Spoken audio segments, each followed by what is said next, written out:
Hey, it's AP, and today I'm going to show you how to set up a pocket hole jig by Kreg. This is so easy, and creating pocket hole joints are they're sturdy, they're secure, and they're a great way, an entry-level way to start putting together your own furniture. So I'm going to show you how to set up the Kreg jig.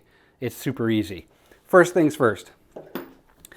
The way the Kreg jig is you have this board thickness kind of depth gauge here. So you need to figure out how thick your board is. And so this is a 1x3, and typically 1x3. That 1 is a lie. It's actually 3/4 inches. So I'm going to set my board thickness to 3/4 inches. And I just bring it down to that line, and then I tighten up this screw here. So now that is 3/4 inches. Next, I have to take my pocket hole drill bit and set the collar to the correct depth as well. And you do that using the gauge here on the jig. You just take your drill bit and then you take the step and line it up with the thickness of the board. And then you take your Allen wrench and lock it into place. There we go.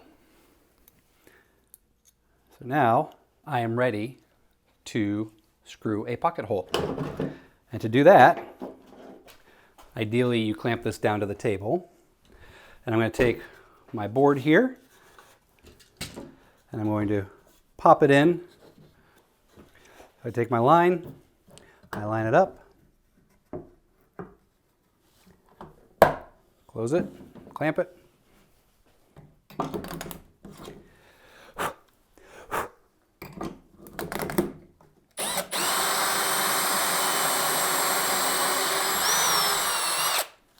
And there we go.